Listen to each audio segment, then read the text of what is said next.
The presenting sponsor of Andrew Talks to Chefs is Mies. Mies is the chef-created recipe operating system that makes your professional kitchen life easier with unprecedented tools for recording, scaling, analyzing, costing, and teaching recipes. Much of it at the press of a virtual button. Learn more at getmeez.com/Andrew. That's GETMEEZ.com/Andrew.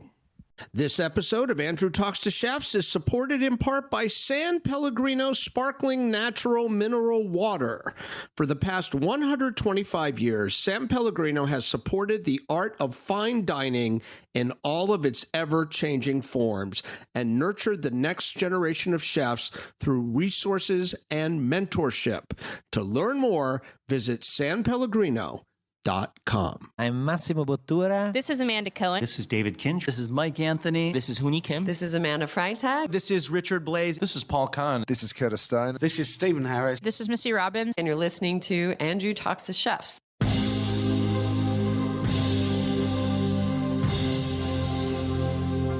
But you have one or two dishes that you feel are particularly, that kind of exemplify or epitomize kind of like what you're about on the plate. I can't say that I do. I think that, Is that like the picking out the favorite child thing? No, but specifically at this time, I feel that, the cooking at Borgo now is it's just so in and of itself at this moment. So, I don't know. I guess if I could say, I think I alluded. I know don't I alluded to it earlier. No, I don't want to be responsible. I alluded to it earlier, but I had this pasta vongole in Salerno once, and I said that my wife and I were talking about it the other night. It's like, I just want to be able to make that. If I could do anything in that, I just want to be able to make that simple dish and feel the way that I felt when I ate it. So, all those things aside, I guess that would be the ultimate goal. Okay. You could say, what's your best dish? And I could say, I can make you the best pasta vongole. I would be a happy man. Hey, everybody. Welcome to the show. This is Andrew Talks to Chefs. I am your host, Andrew Friedman, and that snippet you just saw was a portion of the conversation I had with a wonderful chef by the name of Jordan Frosolone. He also sometimes pronounces it Jordan Frosolone, so I may toggle back and forth myself during this introduction. But Jordan is the chef at Borgo restaurant in New York City. And if you follow this show regularly and or follow my personal Instagram, then you may have seen or heard me singing the praises of this restaurant. It is one of my favorite new openings of the last few years in New York City. It is an Andrew Tarlow project. Andrew is a prolific Brooklyn restaurateur. This is his first Manhattan project. It is in the Flatiron area of New York City. It is in the former home of Itruly restaurant, which we talk about a little bit in the interview. And I am just absolutely smitten with Borgo restaurant. I think the room is just absolutely a home run. It is comfortable. The tables are well spaced. The feng shui is off the charts. The service is amazing, and of course the food is terrific, and that's what brings Jordan to the show. Jordan has an interesting background. I had no idea until I was getting ready to speak to him the number of prominent restaurants and groups he has worked for. That includes Blackbird and Coco Pazzo in Chicago, the Momofuku group, and Hearth, and other restaurants here in New York City where I am and where Borgo is.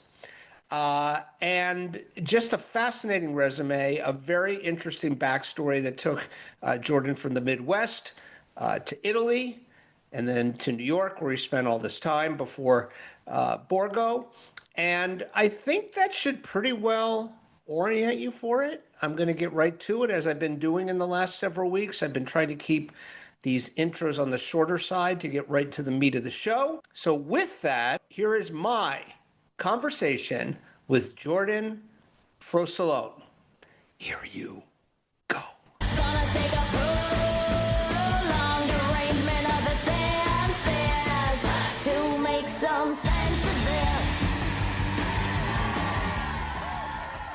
Jordan, thanks for being here. Pleasure's mine. We've been talking about this for a while. I want to say, first of all, we're going to talk about it all. You've worked for a lot of people. You've worked for a lot of well-known people. You've worked for a lot of well-known people that I know. We never met until I came to dinner at Borgo for the first time, which was just last year. And I just want to start by saying how much I love the restaurant, as you can tell. I mean, I've been in already like 4 times, I think. Sounds about right, yeah. Yeah. And so here's my first question for you. It's out of chronological order. When I first met you, and you left, I was with my friend Evan, and then you left, you came out, and I think he thought we knew each other the way we were saying hi, And I was like, God, that is the nicest guy. And then getting ready to talk to you, I nothing against any of these people, but you've worked in some high pressure kitchens and organizations. I mean, we'll get to these, but David Bouley, the Momofuku group, Pino Luongo, who's actually an old friend of mine. But I'm like, how does somebody that nice, it's like when I first got to know Mike Anthony, I'm like, how does somebody this nice make it at this level in the restaurant business? Is it just, so this is first of all, my question is it just because you're from Chicago? Are you just like a nice midwestern guy who managed to hold on to that through? I guess there's part of nurture that has to be part of that truth for sure.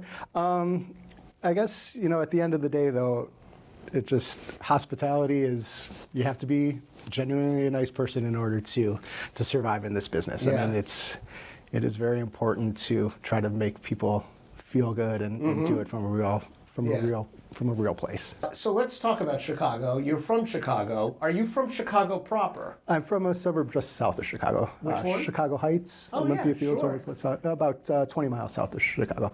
Yeah. Now, am I right? Is Chicago? Maybe I'm Is that like right on the Indiana border? Very close. Yes, It is. It is right on the Indiana border. Okay. Yeah. So my last book, The Dish, one of the farms I wrote about was Schmidt Farms. Yes. Do you know them? I've heard of them for It's sure. an herb farm. Okay. They have a presence at the farmers markets and whatnot. They sell to a lot of restaurants, but that was Chicago Heights. Okay. Yeah.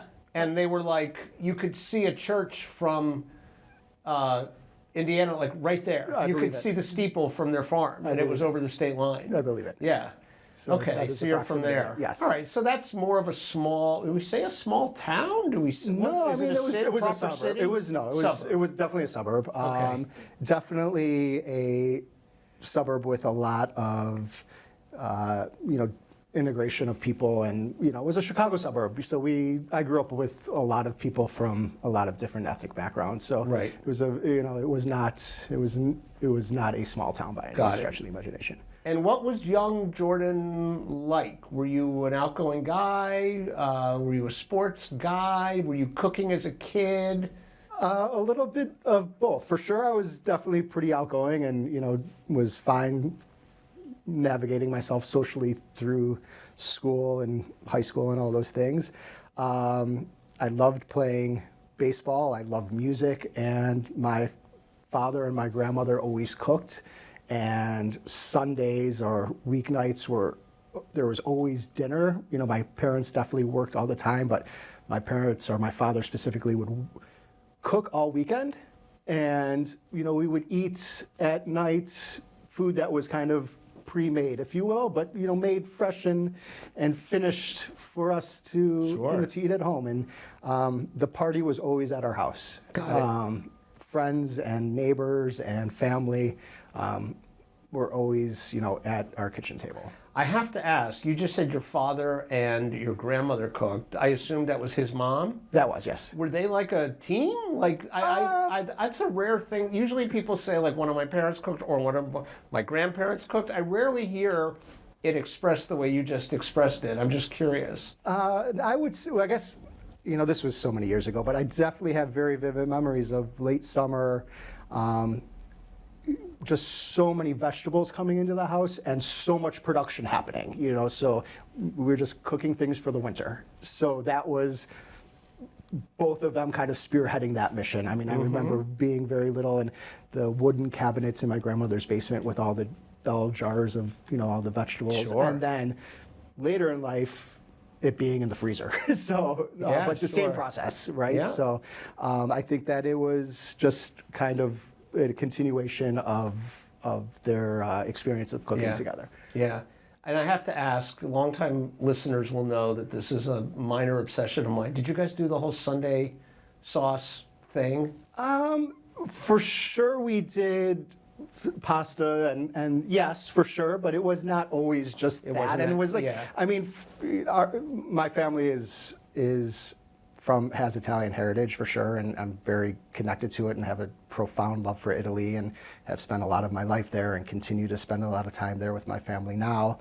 But you know, we're very American, and we didn't come, and I don't come from the very stereotypical Italian American background. Got it. My apologies. No. But it wasn't really part of our get culture. it. I mean, for sure, my father was at the specialty store every Saturday and buying all of this food and all of these salumis and all of these sausages, and we were, eating panini and doing all of those things. But it wasn't in such an overt, kind of way. Yeah. It wasn't a statement. Yeah, it was very. Yeah. It was just It kind wasn't of what we ritualized. did. Yeah. So, you ended up becoming a chef, and we'll talk about the path exactly. But I'm curious to know, Chicago, in the last several years, the last decade, maybe decade plus, there's been an increased appreciation for Chicago as a food city. A lot of that appreciation is around what's going on there these days. But Chicago is, as soon as you get past like the big three, like New York, San Francisco, LA, Chicago from the 80s forward, certainly from the late 80s, like Charlie Trotter and Rick Bayless, Spiaggio was already there for 5 or 6 years at that point. I mean, Chicago is definitely a top 5 modern American culinary city, right? Did you sample any of that growing up? Did you guys ever, quote, go into town for dinner? Do you have any memories of any of the marquee restaurants? For sure, it's a huge reason why I'm in the restaurant business is because that was so much a part of my childhood, was going to restaurants. And I have, such great memories of being a very small child and being in these restaurants, being in the Pump Room, which was like this amazing restaurant in the 1980s. And I remember being at Spiaggia and just like that beautiful setting and being like, even at that time it was Paul Bortolutta who was the chef, and just being like so blown away that this was food and this was this was the Italian restaurant. And then Coco Pazzo was also part of that conversation, and then so it was such a dining had such a huge impact on my life and decision to pursue this as a career. So dining, right? By the way, fun fact, you may know this, there were 3 chefs that were at Spiaggia, I believe in succession, all from Milwaukee. Do you know this? Well, it was Paul, it was Tony, it was Tony and then Paul, and then Michael White was there, and then Tony came back. Yeah, Yeah, exactly. So, yeah, I just find that so interesting. Anyway, that's an fun. aside. I love that. That's an aside. So, you just described an experience of restaurants from the dining room, right? Which I think people who end up cooking, they don't necessarily have that reference point. A lot of them don't. A lot of people who cook come from backgrounds where they don't have the ability to dine out a lot, certainly not to do fine dining. You ended up in the kitchen, but when I asked you the first question, you went right to the hospitality piece. Do you feel like the fact that you were actually a diner at these restaurants as a young person affected how you go about doing what you do now from, I don't like to say like back of the house, but from the kitchen? I suspect it probably does. I guess that that point of view also has grown since just the past almost, 28 years of working. The fact is food is obviously such a huge point of going to a restaurant, but how you feel in that restaurant and how the ambience of the restaurant and the food in the restaurant and the people in the restaurant are so intertwined. So I think that, people want to be in a place that they feel comfortable, that they feel like they're welcome, and that just makes the food even better. And if there are people in the kitchen that are having fun and are excited about, service and the desire to do the best that they can for their guest and put all of their ego aside and all of that, I think it just makes a better restaurant. Right. It's a holistic It's a whole point of thing. view. Yeah. Precisely. So at what age do you roughly, maybe you can't pinpoint it, but when do you come to this decision that like you want to be in restaurants, that you want to be cooking, that maybe you want to be a chef? Sure. When does that descend upon you? When early 20s, about 21, 22 years old. Well, 22 for sure, because I started cooking professionally at that time.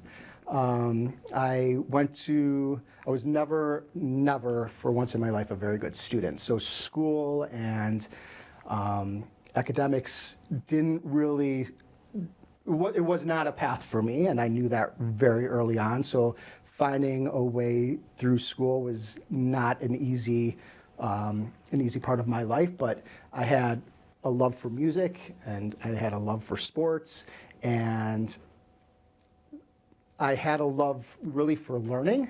And, you learn so much from playing music, and you learn so much from playing sports. And this, whole idea of like deliberately learning things is perfect for somebody who wants to be in a kitchen. Yeah, well, you also learn by cooking. Yes. I mean, especially some food like Italian food, like there's so much history, world history, Italian history, economic history, regional history. That all flows through the food. I mean, that's true of almost every country in the world. For sure. Yeah.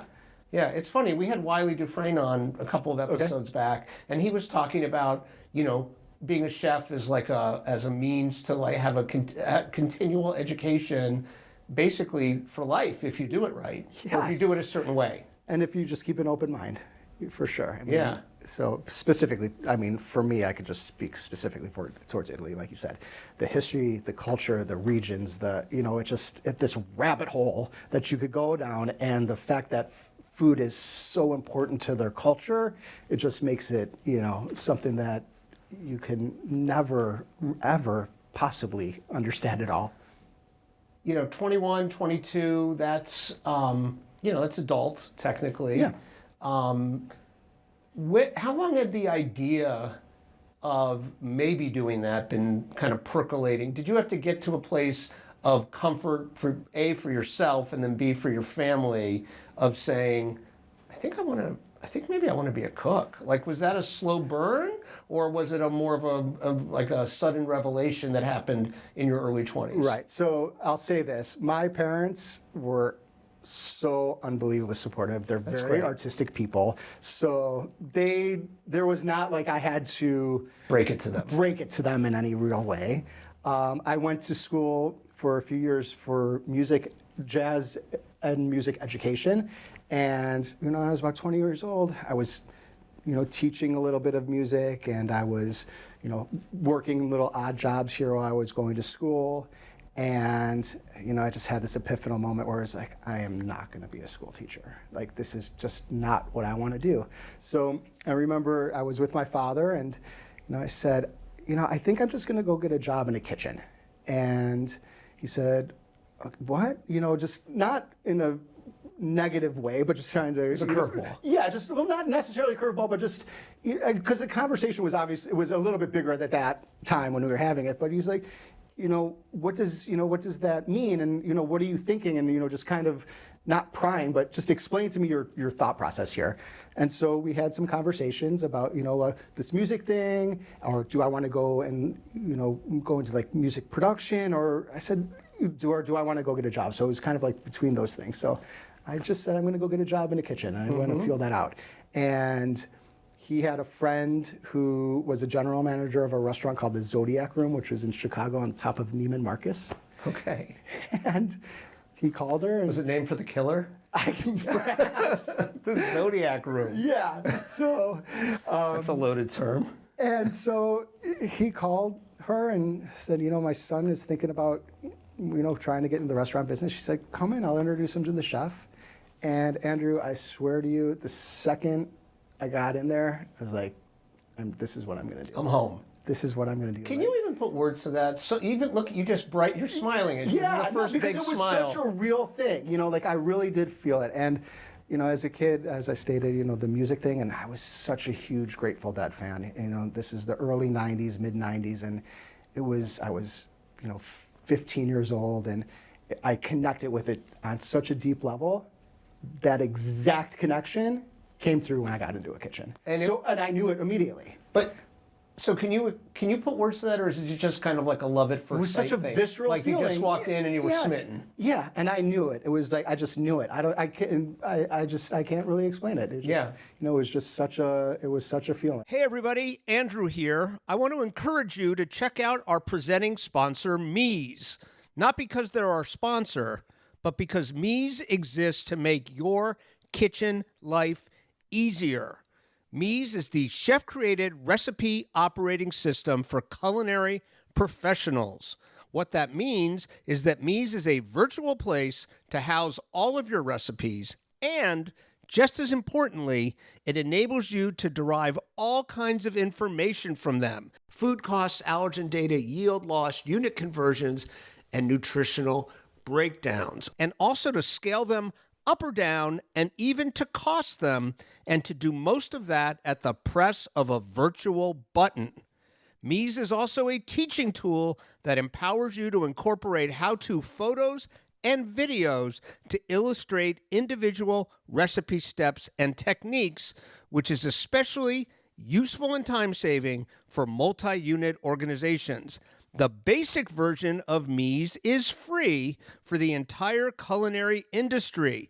Upgrade to premium and let Mies make your entire business more efficient and centralized. Train and onboard team members, manage production, and even process invoices. Seriously, if you work with recipes in the pro kitchen or bar, Mies was built for you and will make your entire restaurants or company's kitchen life easier. And as a listener of Andrew Talks to Chefs, receive 25 free recipe uploads and breakdowns on your new Mies account by signing up today. Learn more at getmeez, that's GetMeez.com/Andrew. Simply click through via the link on the episode description for today's show. Now, what's interesting to me about that, and it's not the first time we've heard it here, is, and I've said this forever, the most common point of entry for young people, usually younger than you started, in kitchens is dishwashing, right? That's often how people get into a kitchen. They get it's a job you can get. Maybe some places you're legally supposed to be 16. A lot of people have lied their way in at 13 or 14 or 15. Mm-hmm. And a lot of people talk about just loving, the way you just said, like they weren't that crazy about school. They walk into this environment and it just feels right. And I have said forever, and I would just love your comment on this just for yourself, that there's two things that draw people into a kitchen, and often it's both, but they're not the same thing.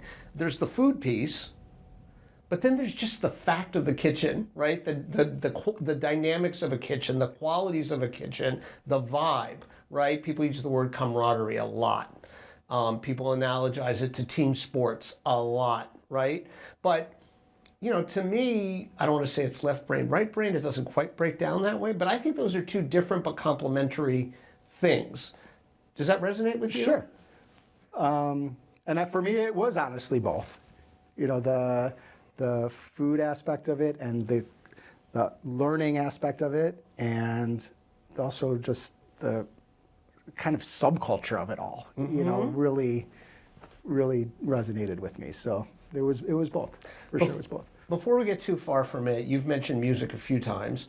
Did you play instruments? I did. What did you play? So I primarily played the bass. Okay. And with this kind of educational life, I played multiple instruments, but that was really my. But the bass was your thing. So somebody says to me they play the bass. I don't usually imagine them in isolation. I imagine a band. Okay. Was there a band? No, not really. I mean, it was Really? jazz bands and things like that. But it was like not- pickup Yeah, stuff. it was. Yeah. So, Interesting. it was never. I was never in a band of gypsies, if you will. Do you correlate at all musicianship, specifically what you play? Do you correlate that at all to any part of the cooking process? For sure, the learning's the same. Because of the repetitive Practice, practice, and the understanding, or the actual feeling of I'm learning something, and it promotes more learning, and it gives you more of a desire to practice because you see this process of I'm growing, right? So I think that in music you see it, and for sure, at least I do, and then for sure in cooking I saw it and continue to see it, and it really goes back to this idea of this deliberate practice. I'm going in and I'm really trying to perfect something, and that practice is in all fields, sport, anything that is any sort of form of art is that world. It's funny. I often use the word fluency about cooking, and in the way that you're talking about the music piece. You learn the alphabet as a very young kid, and then you learn words, and then you can put sentences together, and if you get really good at it, maybe you can write, poetry or prose, right? Right. I think it's very similar to cooking, but I assume you got to a place, especially you mentioned jazz, where you could improvise. Sure. Yeah, where you could jam. Yeah. Yeah.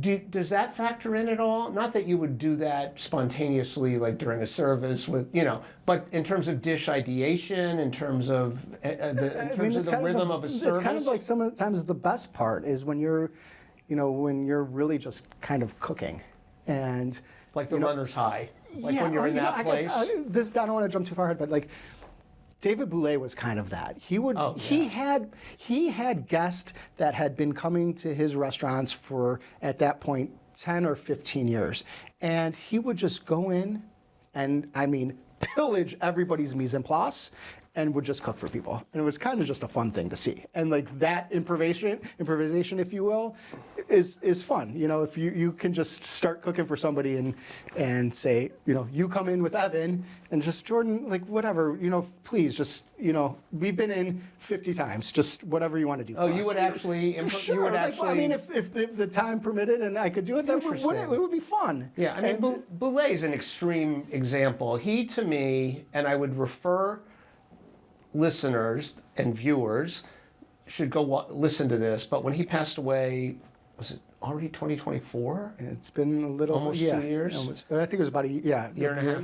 Yeah. So, but when he died, I had a very long interview that he had given me for my book, Chefs, Drugs, and Rock and Roll, and I took out some of the off-the-record stuff, all the off-the-record stuff, and I ran it, but I hadn't listened to it in over 10 years, and he, to me, is one of this handful of guys. He truly, as you said, improvised. There were these stories that he would come in like 20 minutes before service and change the whole menu. Yes. These are real stories. True story. Yeah, New Year's Eve, I remember on New Year's Eve we were there, it was like nobody had the menu until pretty much, 4:55 and 5 minutes before we opened. It was like, we'll figure it out. But he was touched by whatever you want to say, right? Don't you think a little bit? Touched by like God or touched. I think he had I think he was born his with worldview was definitely very different than most, I would say. And I think his ability. I think he's in that category with a hand like Pierre Gagnaire. Yeah, right? For sure. There's a handful of these people. The late Jean-Louis Paladin. Like there's a handful of these people who can truly, on a daily basis, just wing it, and people are happy with the results. Yeah. And I just as always it's such an old school world. Yeah. And it's just so cool to see. I'm so happy to have seen it. So let's get back to you. So you, was Coco Pazzo your next job? Yeah, so I got the introduction into the Zodiac Room, and then I met Tony Priolo, who was the chef at Coco Pazzo. Okay. Who is still in Chicago. And he offered me a job. I was thinking about going to culinary school, and then I started to go to culinary school, and then I started to work for Tony, and again, like the school thing, I was like, yeah, I'm just gonna go work. Where'd you go, Kendall? Yeah. Okay. For about 6 months, maybe. Oh, wow. Okay. Felt like you didn't need it.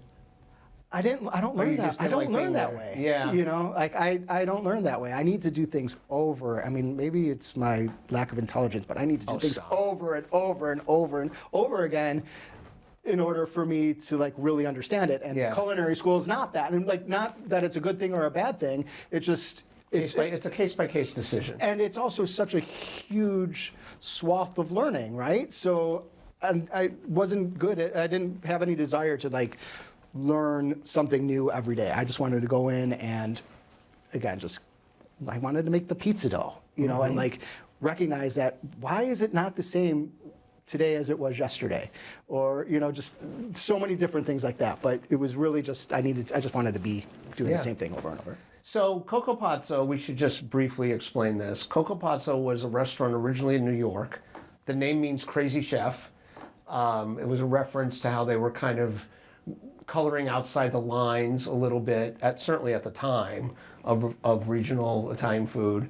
And then Pino Luongo, who I'm amazed more people don't know that name anymore, because Pino at the time was one of the like princes of the city in New York with restaurants. I mean, a handful of very high-end Italian restaurants, plus one out in Bridgehampton? I can't remember, Bridgehampton, I think.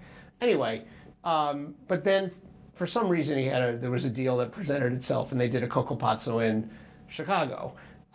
Did you deal with Pino at all? He was there once in a while, but not, you know, he was not there on a day-to-day basis. The gentleman who was the operating partner was a gentleman named Jack Weiss, who came from New York with Pino and pretty much took over. Ran the show. Okay. And so let me ask you about Coco Pazzo this way. You know, I was looking over your history when we were going to speak, and I think you partially already answered this when you were talking about your family's disposition towards Italian food versus just food in general, right? Because I was like, oh, this is interesting. He started off in Italian restaurants, and then he kind of went to some of these, you know, like Bouley, that's not Italian. You know, Momofuku is not Italian. The one time they tried to be, it didn't last very long, although I loved Nishi. I thought it was a cool restaurant. And then you came back. So I'm just curious, was it just that Coco Pazzo presented itself and there is sort of this illusion that you were initially headed toward Italian food, detoured, came back? Or did you think you were on a path? Because we say this a lot here. Aspiring chefs create their own curriculum via the jobs they take or seek out, right? Okay. So it does seem like you took this long way home, right? For sure. Is that accurate? Or was Coco Pazzo just the job that presented itself and the fact that it was Italian was happenstance? Does that make sense? Well, the fact that it was Italian was very important. And the fact that, you know, at that time, the understanding of Italian cooking was so different. You know, Pino and Lydia. Bastianich. Yes, and Tony May. Like, they were doing what is really focused regional Italian cooking, or, you know, with a real understanding of Italy and a real understanding of ingredients. And it was so not the Italian-American style of cooking. So for me, it was like, this is Italy. Like, Pino Luongo he is an Italian cooking Italian food. Like, this is what I need to learn. And so that was, and there was Spiaggia and Coco Pazzo at the time in Chicago. So that was it. Yeah. I mean, for younger listeners / viewers, right? I don't think it's hard to imagine this, but like before these and a couple of other restaurateurs, some of whom we just named, Italian food in the US was either just Italian food, maybe it was Italian-American food. I don't know how many people even understood the distinction. And if there was any kind of breakdown of Italian food, it was like Northern and Southern, right? That was it. I would liken it to people who have been following the rapid growth of the Indian food scene in New York City. I would liken it to what the unapologetic foods guys are doing, right? So the guys that have Damaka, Right. Sema, Ada, they are doing traditional, regional Indian food, and now Americans, I think, for the first time, unless they were of Indian descent, are starting to be able to differentiate, right? Sure. It's a similar trajectory. I believe that to be true, for yeah, sure. Yeah. But now you say to people Sicilian, they know it's coastal, right? Yeah. It's Emilia Romagna, heavier.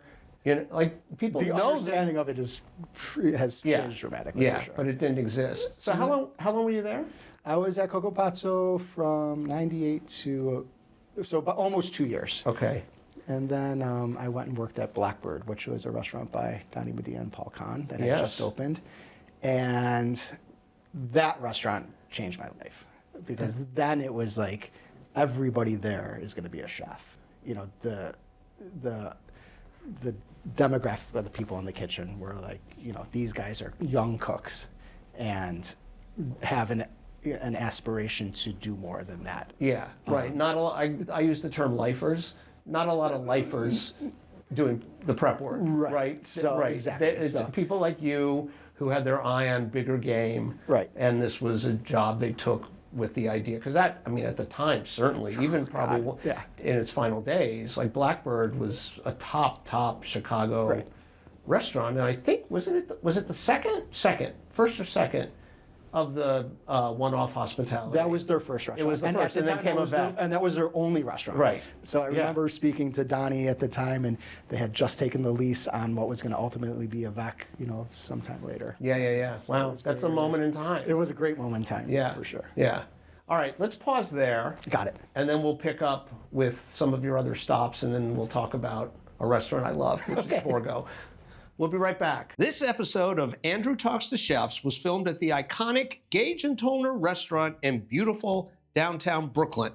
Situated for more than 125 years just across the Brooklyn Bridge from Manhattan and just steps from several major subway lines, Gage and Toner mingles a transporting landmark setting with contemporary standards of food and hospitality.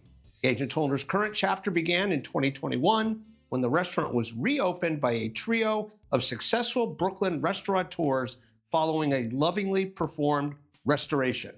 In addition to the expansive chandelier downstairs dining room, the second floor is home to the Sunken Harbor Club, Gage and Toner's very own tropical cocktail bar, and to two conjoined private spaces decorated to resemble a Victorian townhome. We film in one of those. Whether for any occasion dining, a drink or bite at the walk-in only bar, or a private event, Gage and Toner looks forward to hosting you. For more information and or to reserve your table today, visit the link in our episode description for today's show at andrewtalkstochefs.com or wherever you get your podcasts. And we are back. Okay, so was your next stop Italy? What was next on your... So after Blackbird, I went to a restaurant called Nomi. Okay. Which was inside the Park Hyatt Hotel. So Hyatt is, you know, a Chicago company. They opened this flagship property in their new building that they had on Michigan Avenue. And inside that property was a restaurant called Nomi. Okay. And, a French chef by the name of Sandro Gamba was cooking there at the time, and it was a,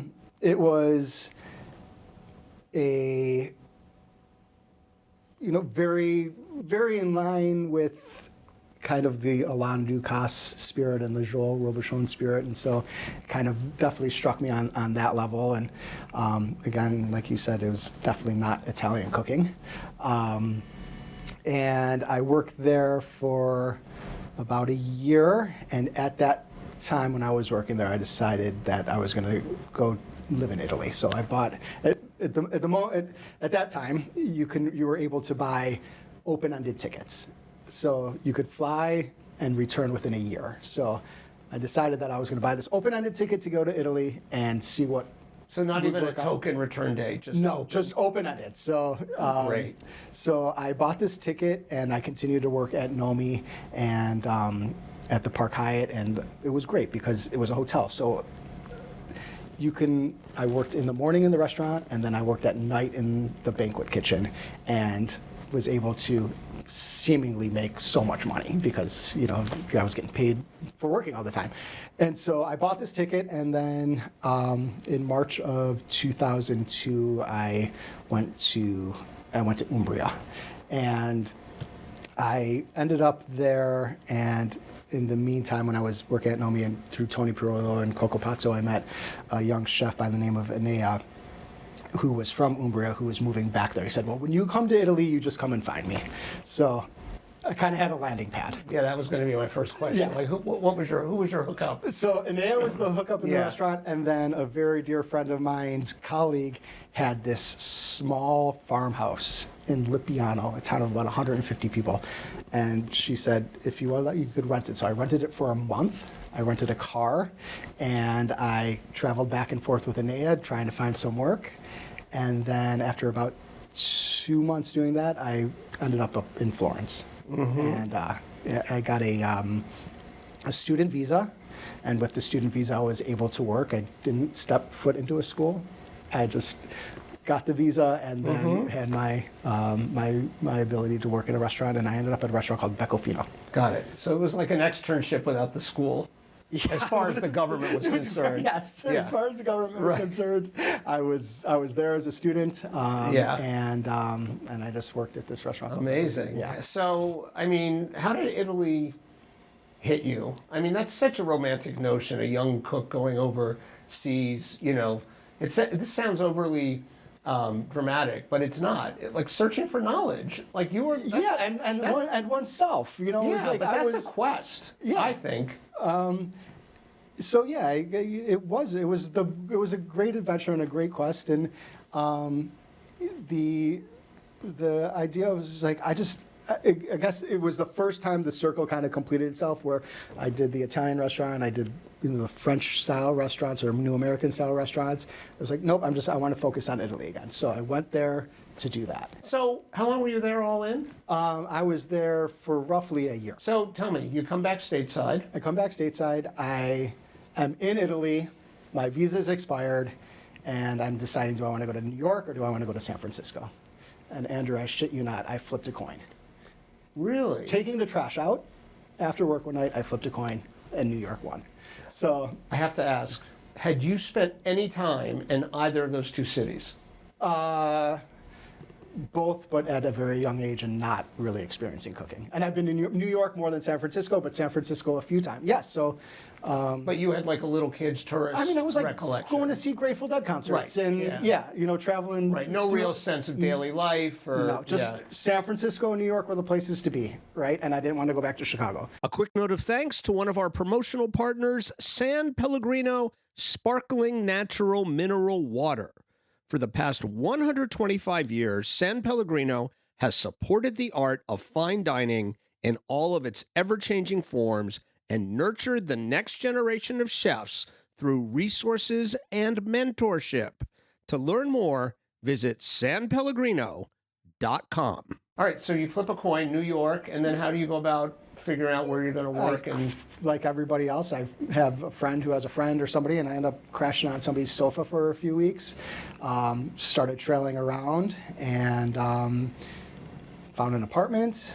And then, started working. And it's been, more or less the past 25 years since. Sure.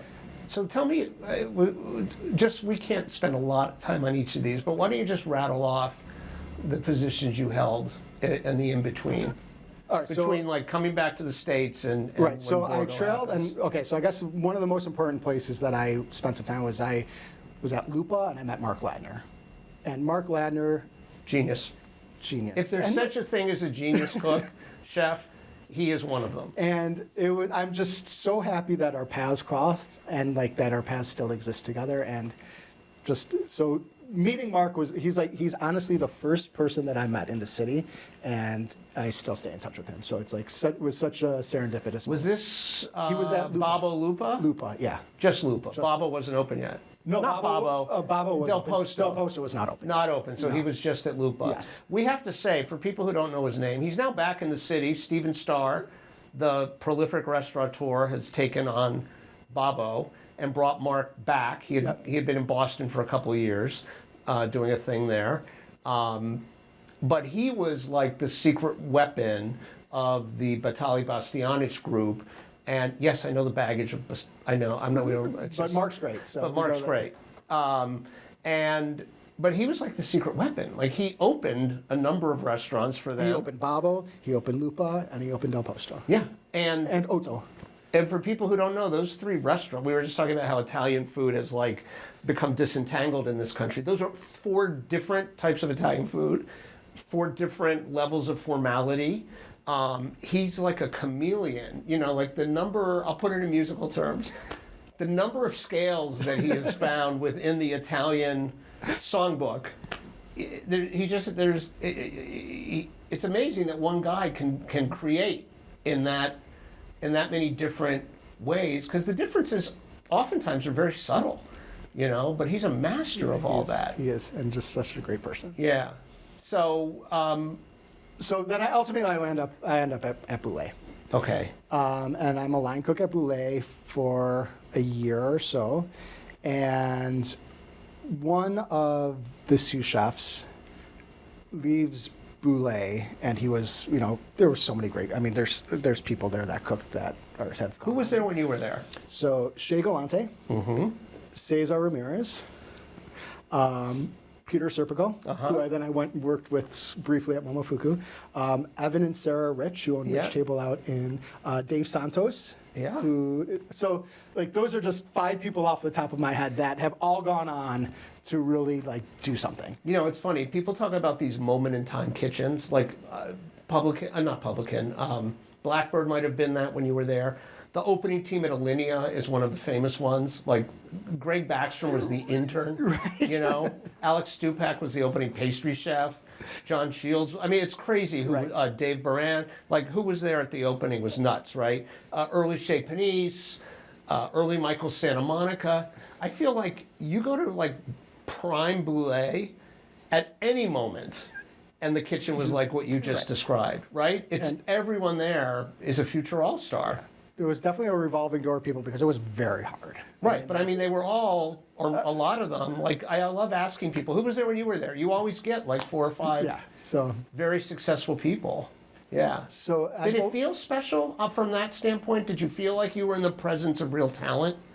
I definitely apart from the felt chef. that I was in a presence of people who were like, were not going to let things get in their way to their success. And so for sure, yeah, I felt that.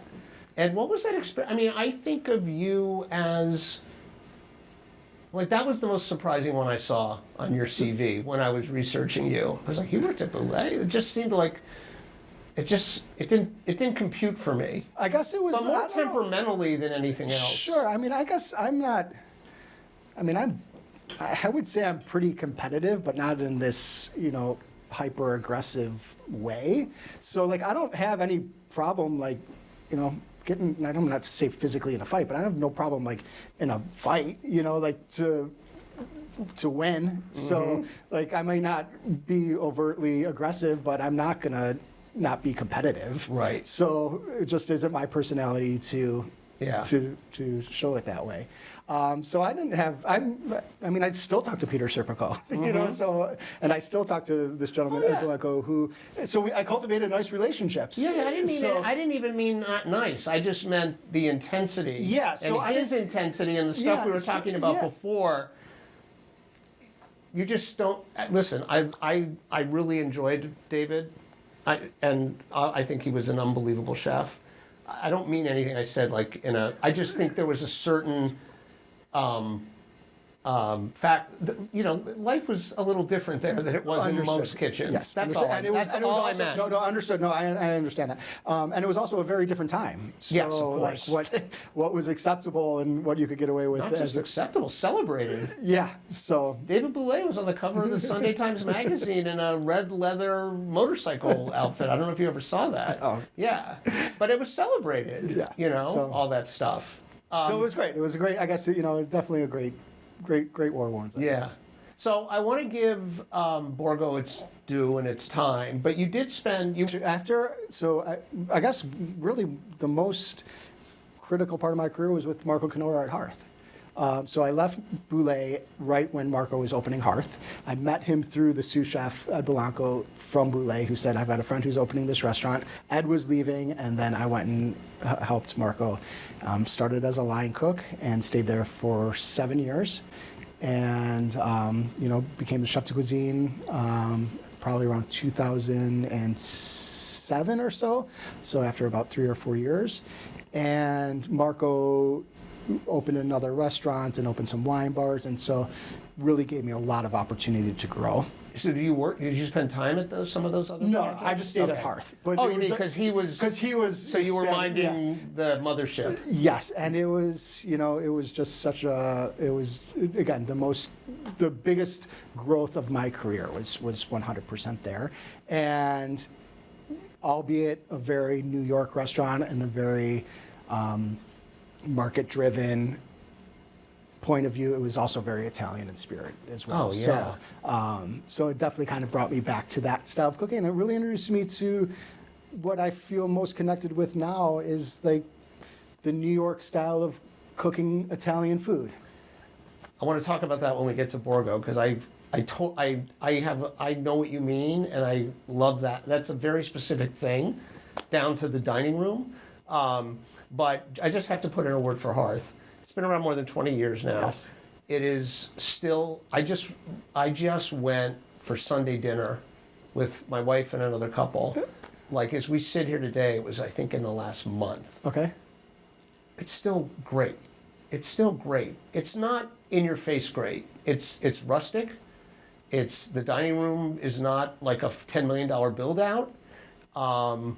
But the staff is so genuinely warm, and the food is like it's like the pinnacle of rustic food, but at a restaurant level. It's still awesome. I would encourage people to rediscover it if they haven't been lately, because it's really special. It is, and like you said, the hospitality and the service. And, Oh my God! And the honest cooking. It's just really it's honest cooking for sure. Yeah, yeah. And also deceptively, because he went on this health kick several years ago, and you wouldn't know it except for some of the stuff like that they have posted here and there. Right. But he took his own sort of transition and applied it to that food, a little less in the way of, fats and whatever, but you don't miss it. You don't miss it. You would never know if I... And it's just such a great, there's evolution of the restaurant. I mean, if you look at what it's just the growth of a restaurant. I mean, it's, didn't get stuck anywhere, just always pushed forward. Yeah. It is always pushing forward. Yeah, it's a classic. So thank you for your contribution to that. Yeah, I've loved going there forever. Okay, and then, so was Momofuku after that? So then, yes. Yeah. So then I left Hearth. I was there for, like I said, over 7 years. And I got to a point where I just didn't know where I was going to go from, at that, how I was going to continue to grow. So I took some time off, helped Marcus Samuelson a little bit at a restaurant that he had called August. Sure. And then I ran into Dave Chang, who we knew each other because from the Hearth days, and when he was opening Momofuku, the original noodle bar, he would spend so much time over at Hearth because it was right down the street, and he was just hanging out while the restaurant was being built. So Dave said, I'm got all of these restaurants here in New York, and I'm about to open some restaurants. I just opened in Australia, and I'm about to open 3 restaurants in Toronto. He's like, if I can use some help helping, managing all of this and with the openings of all these things, and just keeping me abreast of what's going on here. And so Peter Serper was leaving, and so then I came on and was with Dave opening the restaurants in Toronto, and then just kind of bouncing around here in New York, and whatever kind of needs he had, I always tried to be there for him. You were, I mean, it's not a romantic term, but we'd say you were like the corporate chef? Yeah, or culinary director. Or culinary director, exactly, right. Both kind of. So everything, I'm assuming that might mean, please correct me, anything from helping with the kitchen design of a new restaurant, revamping the menu of an existing restaurant, possibly stepping in here and there if there was like a sudden need for that. and then concepting new places or being a part of that process. Yeah, so definitely conversations about, Nishi was in the works, the Fuku, which was the sound. There was this lab. There was the opening of what the new co was going to be, and then it was like whack-a-mole. Staffing.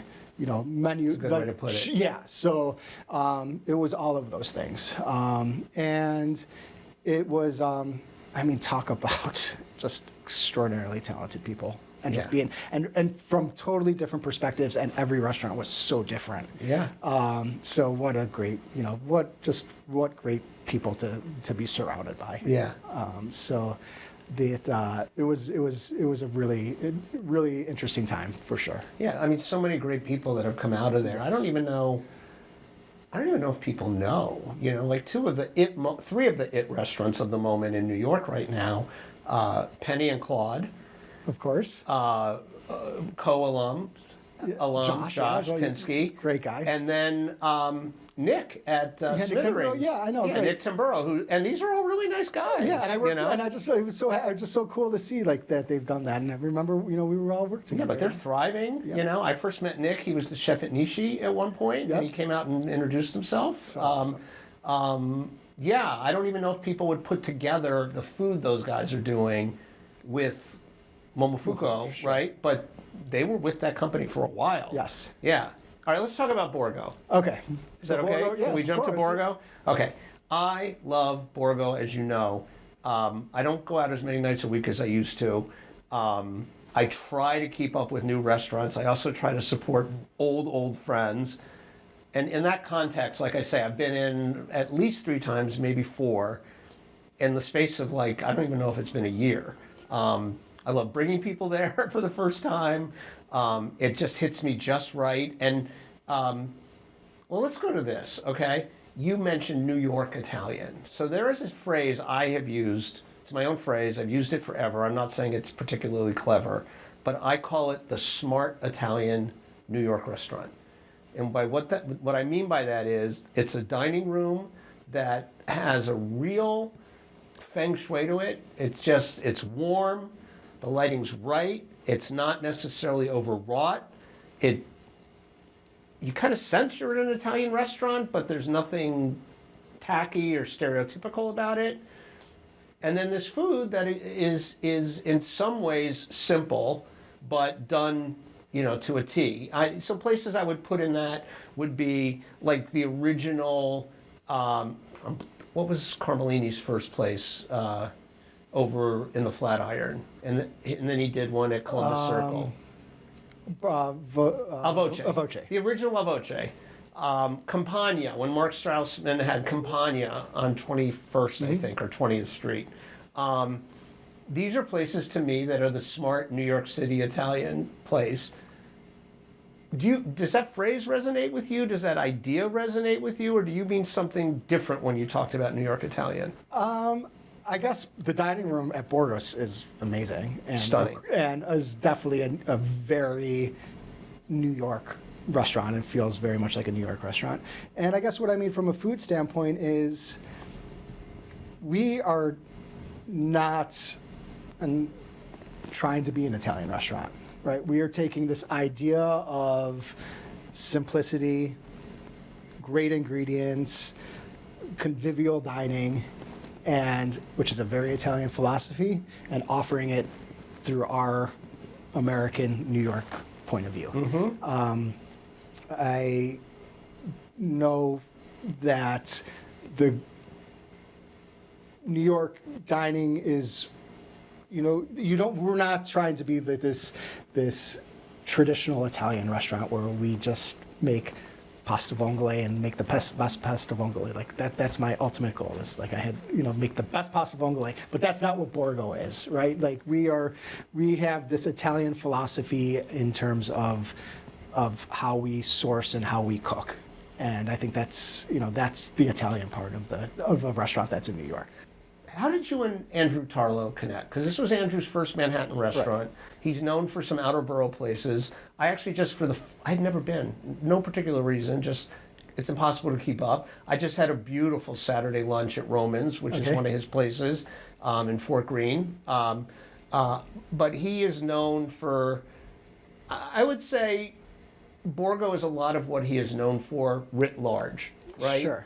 It's the hospitality, the smart decor, all of that stuff, but in a bigger way than he's ever done it before. But how did you guys connect? Because So I think it's such a great marriage. Thank you. It's been pretty awesome from the get-go for sure. We met through a mutual friend, a gentleman named William Lee, who saw Andrew one afternoon when Andrew was showing William the restaurants, and he said to him, I'm looking for a chef. I'm looking for somebody, an Italian chef. And he said, I think I know who your guy is. And so Andrew and I met in January of 24.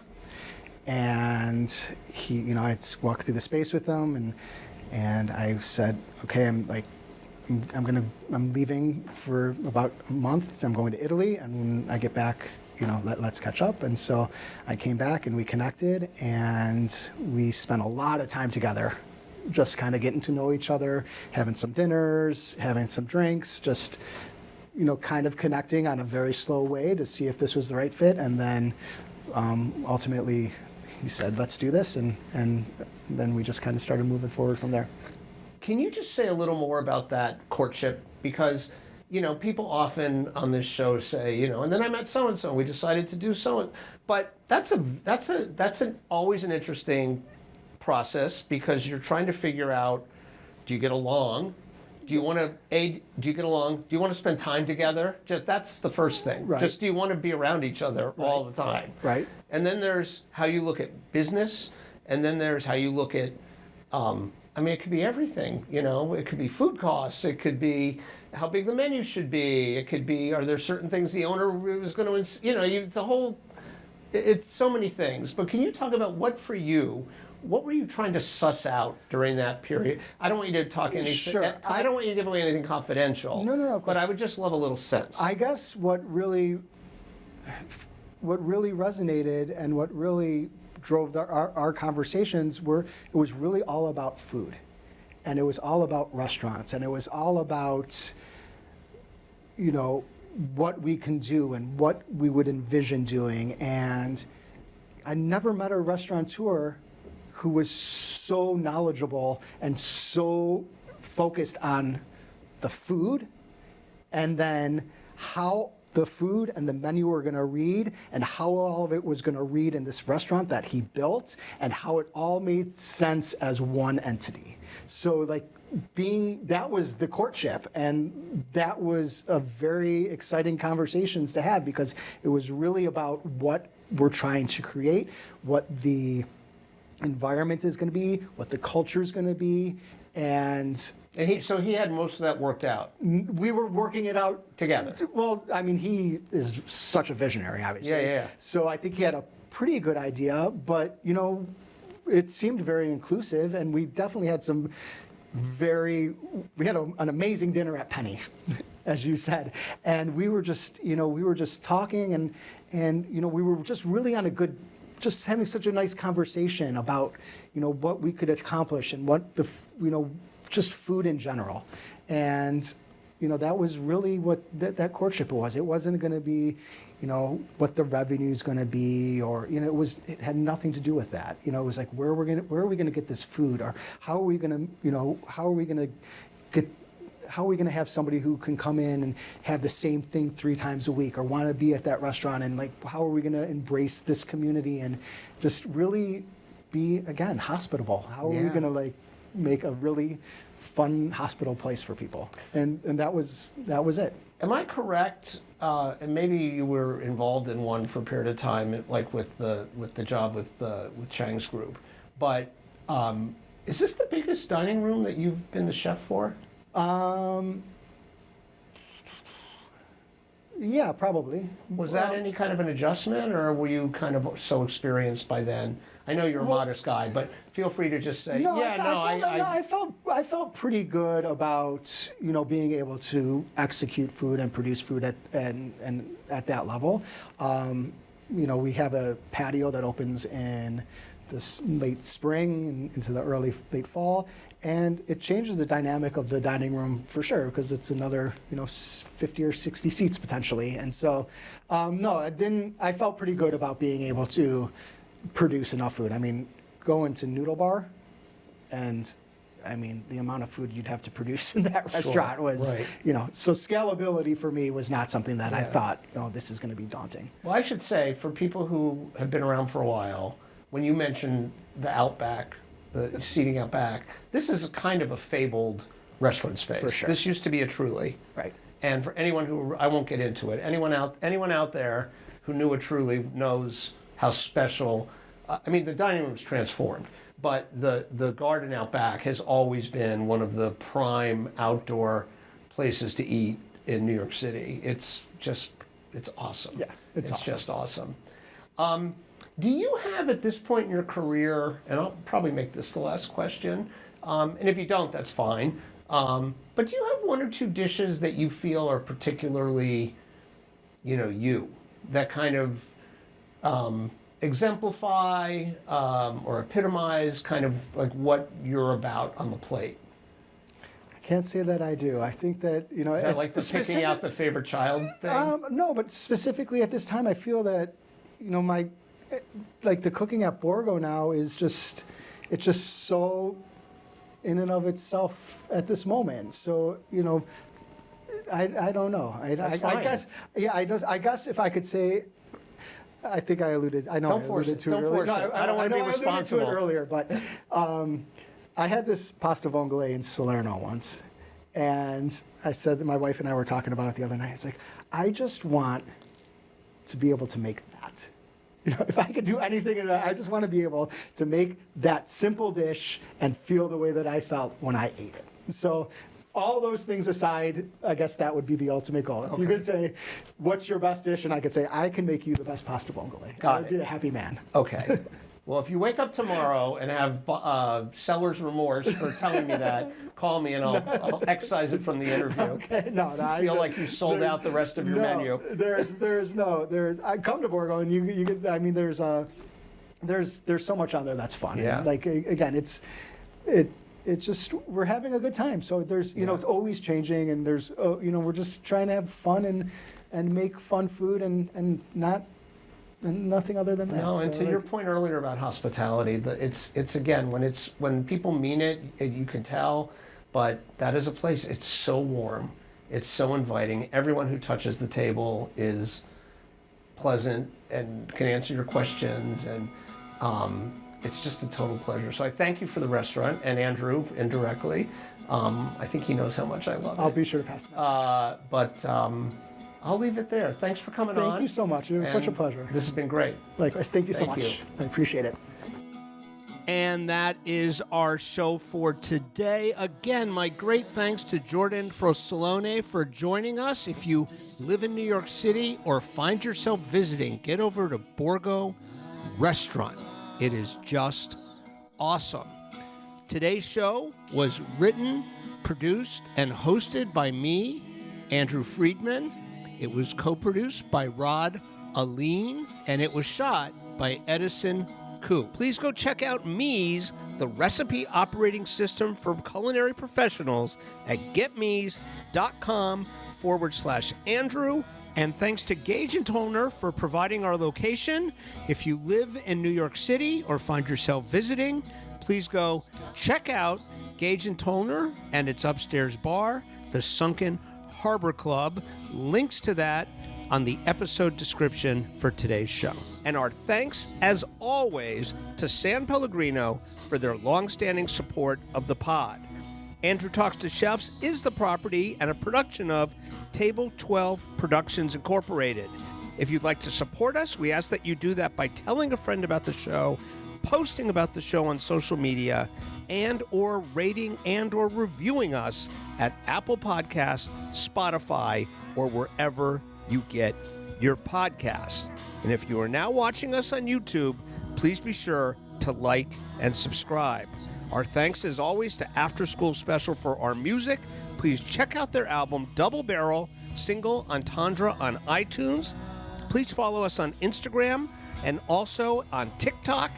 @Chef Podcast is the handle on both platforms. Thank you for listening, and we will be back soon with another episode of Andrew Talks to Chefs.